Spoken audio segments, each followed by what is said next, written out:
Hello guys, good afternoon po. Ito po yung ano natin ngayon, vlog natin is yung reviews ng Blackview BV4800, yung 12 gig RAM plus 1 to 8 gig ang kanyang room. So ito guys, so kaka-open ko lang guys. Ito siya guys. Meron siyang screen na 6.56 inches. Yan, yung kanyang likod guys. Meron din siyang automatic na face detector. So, ang Blackview BV4800 Pro is meron lang siyang 13MP camera. So, hindi siya tulad ng Oppo o anong klaseng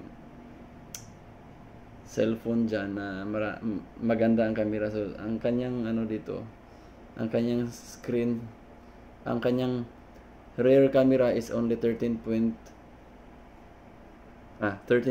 lang. So tingnan nyo guys, i-try natin yung kanyang camera sa front.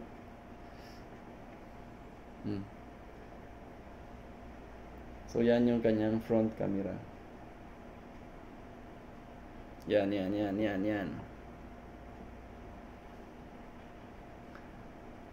So ang kagandahan dito is pwede mo siyang pwede siyang maano sa tubig.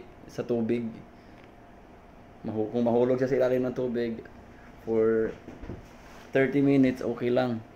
Kasi ano na siya, waterproof na siya. Nakasulat dito waterproof dito. Waterproof.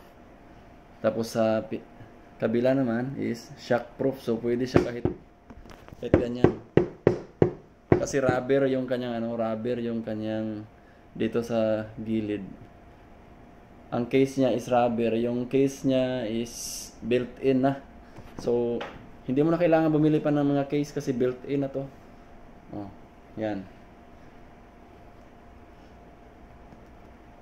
So, meron na siyang automatic na dust cleaner sa kanyang merong dust cleaner dito sa kanyang app na pwede mo siyang i-on.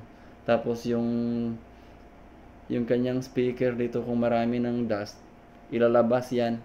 I-try natin guys andito yan sa setting. I-open niyo yung setting. Tapos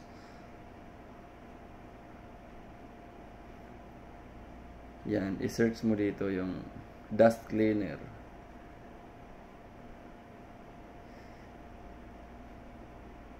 Yan, dust cleaner. Sana yun? Hindi ko pa kabisado kasi kaka-open ko lang nito. Dito sa ibabaw pala. Meron siyang mga option dito. Meron siyang screencast, meron siyang underwater. So underwater camera, nandito yung underwater camera niya. So dito naman meron siyang quick share. Meron siyang NFC, so pwede dyan sa card. May QR code scanner, kompleto na. Tapos yung kanyang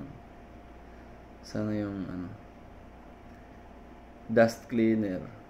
I-open natin yung kanyang dust cleaner. Nakita ko yan kanina. Sana yun? Setting, tapos punta ka sa auxiliary function. So meron sa auxiliary function niya. Speaker cleaning pala yung tawag ito. I-try natin guys speaker cleaning. Pag on mo dito, automatic na yan. Yan. Ilalabas yung mga dumi dito sa gilid.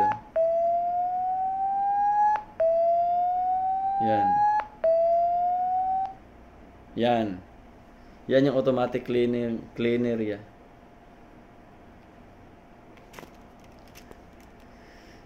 So marami pang dito guys, marami pang mga option kung ano yung mga bagong function kasi Android 14 na din to. So sa mga gustong bibili ng cellphone dyan, yung pwedeng mahulog sa tubig, yung pwedeng